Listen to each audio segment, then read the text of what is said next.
What a challenge it can be sometimes being in your 20s and being in your mid 20s. Like I'm about to turn 26 and just feeling like you had one vision for your life and realizing things are going completely differently. And that although it's okay, it's also very scary. So yeah. Hey everyone, welcome back to my channel. Today's video I'm pretty excited about. I think it's going to be a very fun and interesting one, and that is going to be a sort of mid-year check-in, 6-month reset. I don't really know what to call it, but we are basically just going to be recapping the first 6 months of the year, reflecting on the goals that I set, and just like kind of having an update on like what's changed, what have we accomplished, what haven't we accomplished, and just really just checking in mid-year because I don't know. I mean, I do like a monthly check-in, but sometimes the monthly check-ins don't actually relate back to like the big picture of the whole year. And realizing that we are now in July and we're even a little bit into July has just completely blown my mind. This year, 2022, has been one of the craziest, and I want to say like one of the most challenging years of my life in a while. It's been very difficult. And I don't know, I just wanted to like kind of reset with you guys and reset with myself and reflect back to January on like some of the goals that I set and some of the ambitions that I had, and just check in and be like, what's up, what's changed, you know, good old heart-to-heart style. But there's gonna be some structure. So I hope you guys will enjoy this video. As you are watching, let me know in the comments, have your goals changed from the beginning of the year? Is everything going on track for you, or have things changed? Let me know. I love connecting with you guys that way in the comments, and let's get into it. I made an agenda for this video because there's so much that I want to talk about. So let me just give you guys a little bit of an overview of what we're going to be talking about today. So in January, when I was in Florida, I made a video all about my financial goals for the new year. I didn't make a personal goals video, and in fact, I never really set any personal goals. So we're going to be reflecting on that video together. I've already watched it, took all the notes, all that good stuff. And then I also wanted to give sort of like a 6-month job loss update, because I never, like obviously I give updates in my vlogs, but I never really sat down and like did an update video. So we're gonna include a job loss update in there. How have the past 6 months been? We'll talk about personal goals, and then we'll talk about if there are any new goals for the rest of the year. So just a really quick recap in case this might be the first video of mine that you are watching. Hello, if that's the case, welcome. I'm happy that you're here, and I'm happy that you're here even if it's not your first video. Honestly, you guys, I love making these check-ins with you, and I'm really grateful that I get to do this. So thank you for being here. Thank you for watching. And let's recap. Can you guys tell I'm like a bit nervous to be filming this video? Because as I was taking the notes, I was getting a little bit emotional, because just lately, I really have been reflecting on how crazy these past 6 months have been, and like what a challenge it can be sometimes being in your 20s and being in your mid 20s. Like I'm about to turn 26 and just feeling like you had one vision for your life and realizing things are going completely differently, and that although it's okay, it's also very scary. So yeah, that's kind of where I'm at now. So like I said, for those of you who are new, in December of last year, December 2021, right before Christmas, I was laid off from my consulting job. It was at a startup. They did a restructuring and I got laid off. It was one of the scariest things to ever happen to me. I had 3 weeks of severance, and then it was like, figure it out. And overall, I just knew that I wanted to pursue YouTube. I wanted to pursue a more freelance career path, and so that is what I have been doing for the past 6 months. And let me tell you, it has not been easy. It has been wonderful in so many ways, and we will talk about all of that later, but it has not been easy. So at the beginning of the year, when I was very optimistic, I was excited for this new change, and I was ready to face everything head on. I set a bunch of goals and I think it's going to be fun today to reflect on those. So like I said previously, those goals were a lot about finances. So let's start with that and check in on how have my finances been going throughout the year, and have I achieved those goals, and what goals stuck and what goals did I drop already throughout the year. So in January, I was in Florida and I sat down and I filmed this really fun video about all of my financial goals. I know a lot of people really liked that video, and honestly, as I was watching it, I was like, this is a great video. So if any of you haven't seen it, I will link it down below for you to check out. You might want to pause this video, watch that one, and then jump back into this one. But in that video, one of the very first things that I said was my overall goal for the year, my word of the year was discovery. And it was going to be to discover what makes me happy and what are some creative ways that I can make money and earn a living and feel happy, and just to discover and to go easy on myself. And it's funny because as I filmed that, I really meant it. I really meant it wholeheartedly, and I was on vacation and I was so happy. And it was like, as soon as I came back to Montreal, it just like left my brain. That remembering like discovery, like it just completely escaped me, and I was right back into like hustle mode and being really hard on myself. And as any of you who've maybe started a business or gone off on your own, you know it's very challenging. And so discovery was a good one, and I need to bring it back, and I've been working on bringing it back. But overall, have I abided by that word for most of these past 6 months? No. Now, one of the things that I thought was really cool in that video, I said, I want to look for a stress-free, creative, and fun ways to make money. Now, I filmed that video and I said that, and this is like just so cool because it's manifesting. Within a day or two after saying that and filming that video, I received a referral from a friend of a friend for a copywriting position that I ended up getting. And here we are 6 months later, I'm still working on it, and I love it. I love writing. I love doing the copywriting. I love the company that I'm working with. They're great. Like everything about it is fun, is creative, and is stress-free. And so it was fun to watch that back and realize like, oh my gosh, a few days after I said that, I landed like my dream contract. So that was really cool. And that is something that is definitely positive that came out of it. Now, other things that I said related to discovery was just figuring out what I want, giving myself permission to fail, and giving myself permission to make less money. And all of that is really great. And I need to re-embody that now because like I said, I haven't really been for the past 6 months. I've been very, very hard on myself. Which makes me sad to like admit, and just sad to realize, like when I sit back and reflect on the last 6 months, I'm like, oh my gosh, Zoe, like you're like a dictator, like running your life and giving no room for failure or for grace or compassion for yourself, you know? It was tough, but here we are 6 months later and we can pivot and turn it around. Why did I do that? Anyways. Okay, so that was like the overall theme. And then the first goal was to have the majority of my income come from YouTube, essentially to be a YouTuber. And I'm very happy to say that yes, the majority of my income comes from YouTube, which is amazing. And it's like, feels like a blessing every single day. Now the thing that I struggle with here is I don't feel like my identity, you know, so much of our identity comes from our jobs. And I talk about this all the time. So much of our identity comes from our jobs. I'm an accountant, I'm a consultant, I'm a lawyer, I'm a doctor, I'm a receptionist, I'm this, I'm that, whatever. But I have still such a hard time saying I am a YouTuber. In fact, I don't even really say it. Rather, I'll say I make YouTube videos, or I have friends who are like so wonderful and amazing, and they'll introduce me to someone else and they'll be like, she's a YouTuber. And I'm like, you know, I haven't yet accepted that identity or like embodied it, embraced it. And I think that again comes from just being hard on myself, because I'm like, oh, I can't be a YouTuber until I have 50,000, 100,000 subscribers, or until I make this much money. Because it's funny, something about doing YouTube, and I wonder if it's the same for anyone doing freelance stuff, but a lot of people will come right out and say, do you make money from that?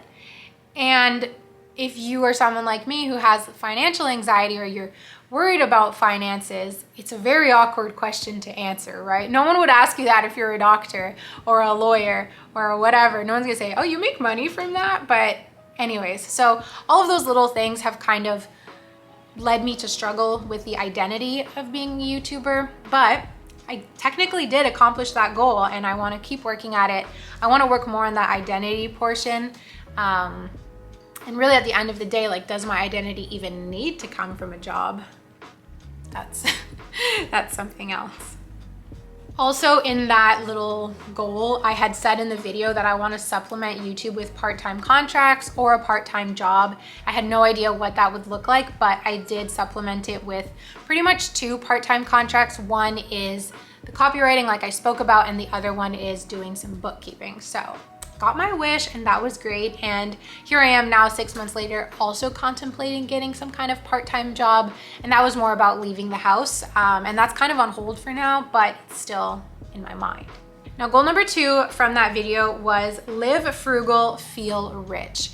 And when I watched it back and I heard myself say that, I was like, damn, Zoe, that's good. Like, that is a good mentality. And like, how many of us could benefit from embodying that mentality, living more frugal and feeling rich? Because I find so much of our lifestyle and our feelings about whether or not we're wealthy come from social media, and it comes from that flex culture, and it comes from seeing all of your favorite influencers with all of their designer bags or their cars or whatever it is that you associate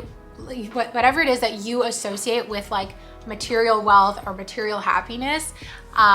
Wherever you look, it seems that that's being thrown in our face. And so a reminder to live frugal, feel rich, I think is really great. And so I am definitely taking note of that, and I'm gonna put it on sticky notes around my house and stuff because I love that and I can't believe I forgot it. So there's my reminder to you guys as well.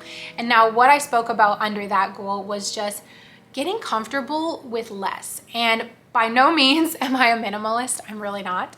But I have gotten so much better, you guys, at not shopping.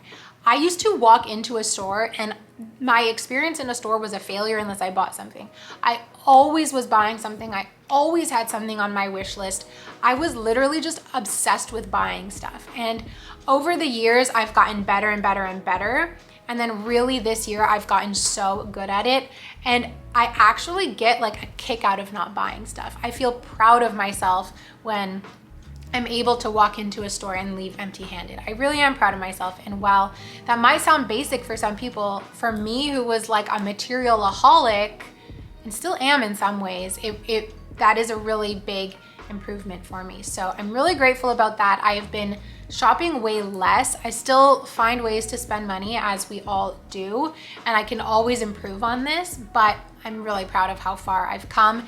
And especially in the past couple months, like I want to say June and so far into July, I've been very good at spending and purchasing less. So I also put in here the goal of the prepaid card. You guys know my coho is my ride or die. I love it. I love, love, love the prepaid card. I will link it down below if this inspires you to check out a prepaid card. If you use my code, you get 20 bucks and I get 20 bucks, but it's great. And the other tip I gave in that video was to stay away from social media, which is so true. Instagram makes me want to shop and to buy things and to covet things. And a little bit of things is okay. Like, you know, I'm never gonna be that minimalist who doesn't buy clothes or who doesn't buy books or whatever it may be, right? Like, I still get joy from certain material things, but you don't need so much, and it's all about balance. So yeah. Goal number 3 was to become obsessed with investing. And what I meant by that was, like, if I've got money, rather than buying something with it, I would rather invest with it. And this was a good goal, definitely. However, just the way this year has gone, I haven't had very much disposable income. So I never really had like that spare $100 lying around that I was talking about in relation to this. So yeah, this didn't really happen. However, I have been pretty good with my savings, especially in the past, I want to say 3-4 months. I wasn't the best at the beginning, but I have really been working through, powering through for my emergency fund. So that's that.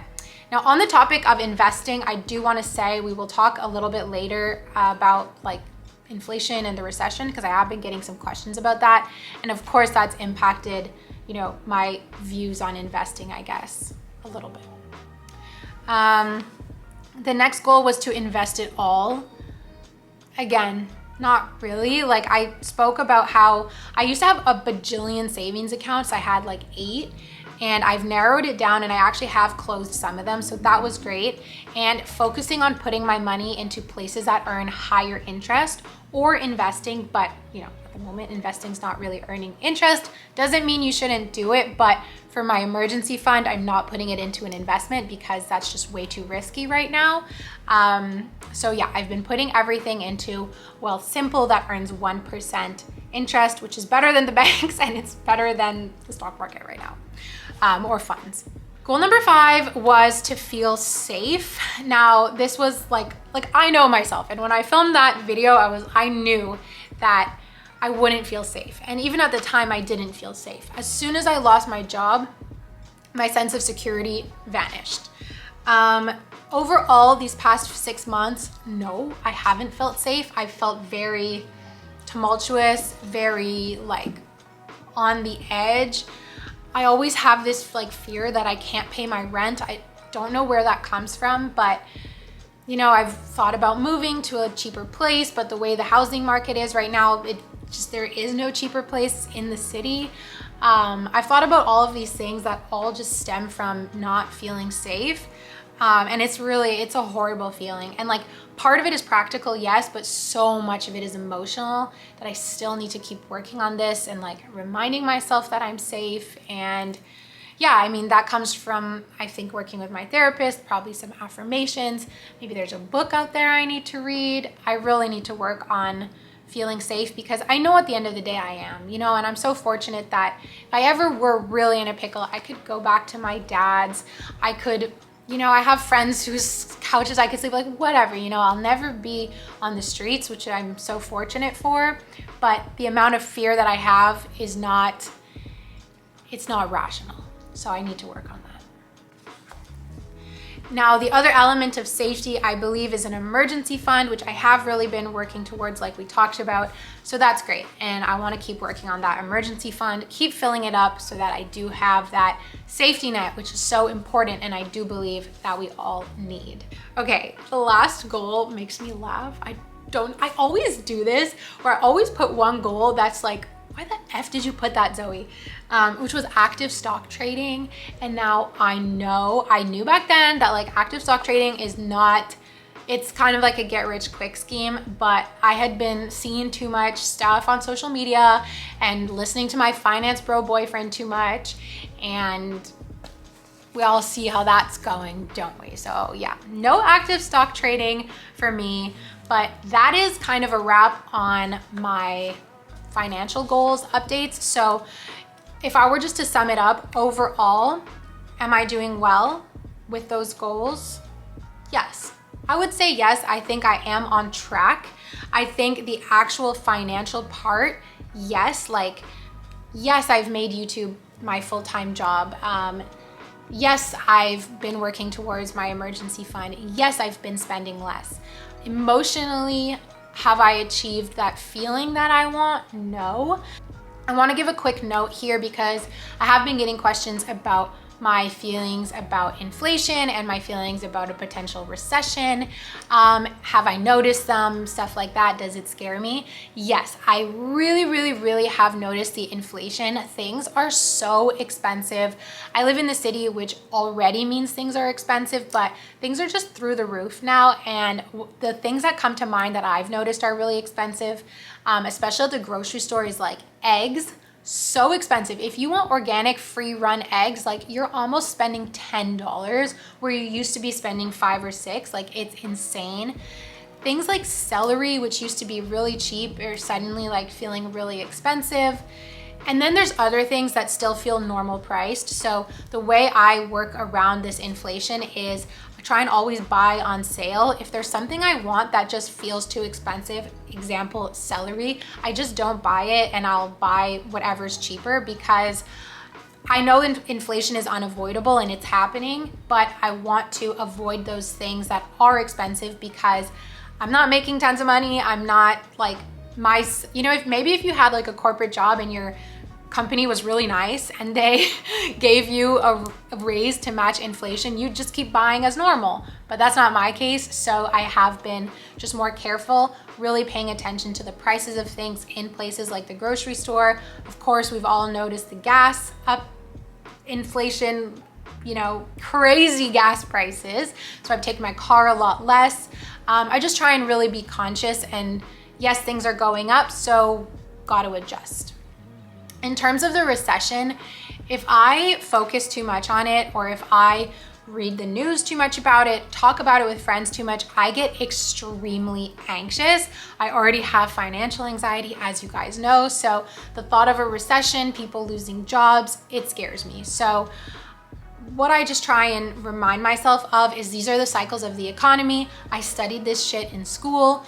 And at the end of the day, things level out and everything will be okay. We just came out of a boom, right? Crypto boys buying Lamborghinis, shopping at Ball Harbor, all of that.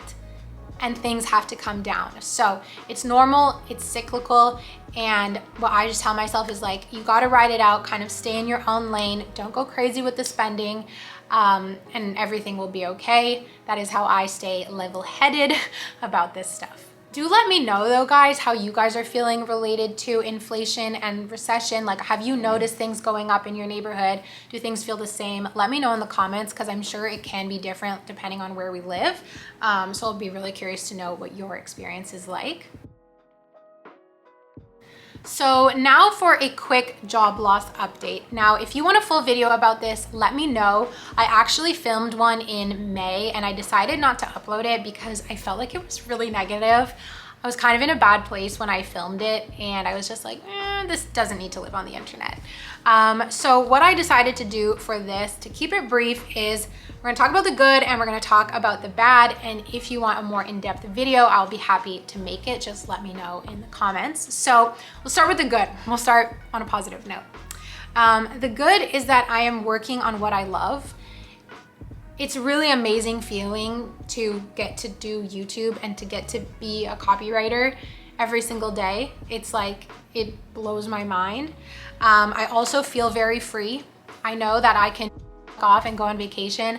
I can take breaks when I need to. I don't feel tied to my phone and I don't feel that anxiety about leaving or about having a less productive day or all of that feeling of constraint that I felt with my corporate job, which for me just tells me that working corporate and working for someone like that is not for me, because other people can do it just fine, but it's not for me. And so I'm really grateful that I do have this flexibility, and it is something that I've dreamed about and I've known I've wanted for years. And so that feels just amazing. And I know over time it's gonna feel better and better as the negatives kind of taper off. But overall, that stuff feels great and amazing.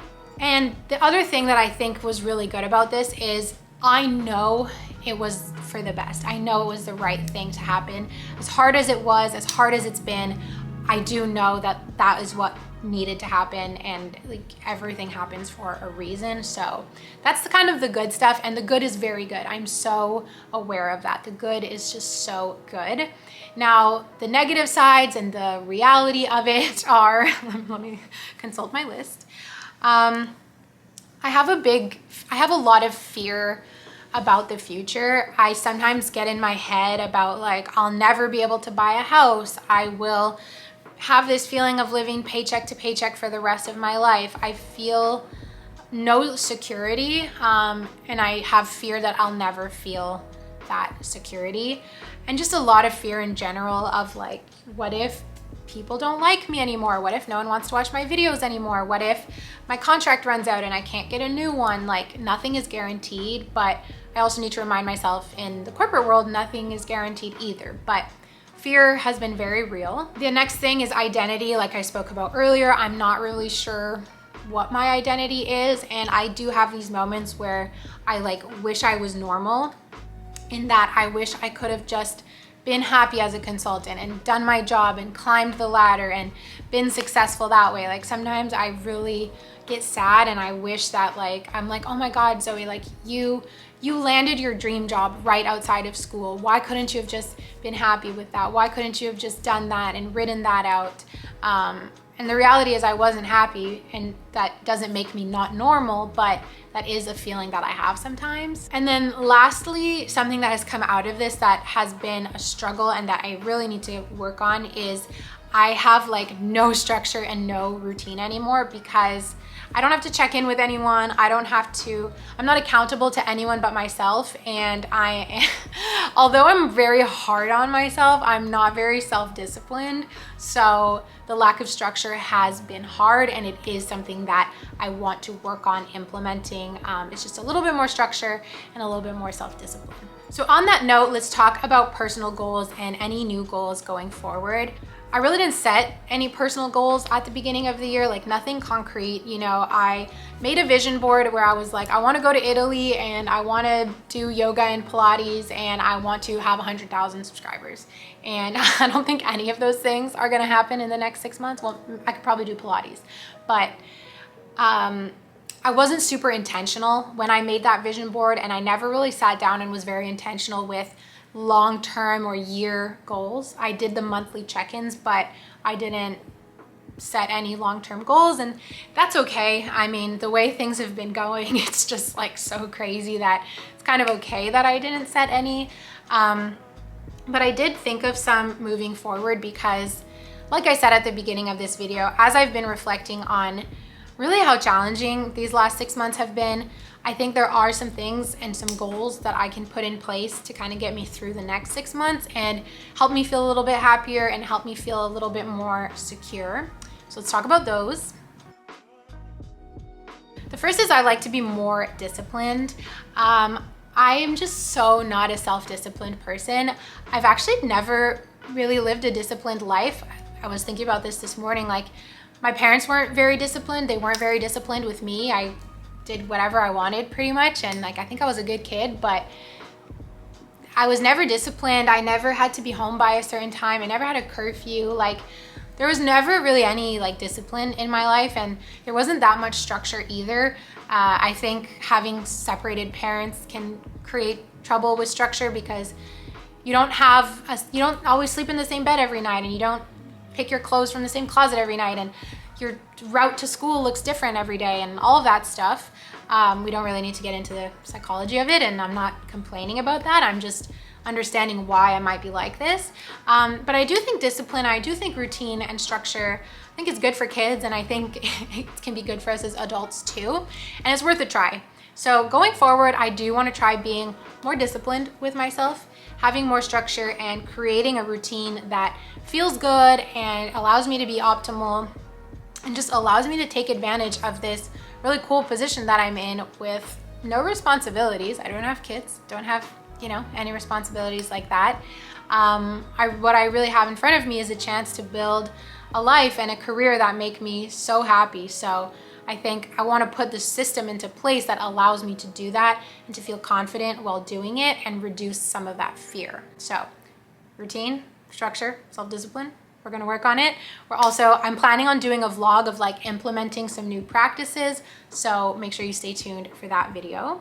And the note and the goal that I want to end this video on is really what's so important. I think what's the most important is to take care of myself and to love myself. That's just like the most important thing. We have to be taking care of ourselves. We have to put ourselves first, and we have to do things that allow us to love ourselves, because when you're living in fear, you're not necessarily loving yourself and treating yourself with the most compassion, because maybe you're not trusting yourself. And so that's what I want to do, is just like love myself, take care of myself, do things that make me feel good, and removing that fear and just moving forward that way. Implementing the discipline with self-love rather than with like fear. Again, fear. Wow, common theme of this video. So yeah, I could ramble on and on about that, but I think you guys get the gist. I hope this video was interesting. I feel like I was like a little bit all over the place, but let me know your thoughts in the comments. Let me know again, have your goals changed? What have these 6 months been like for you? I'm here for you. Can't wait to read your responses. Thank you again for watching this video. I love you so much, and I will see you in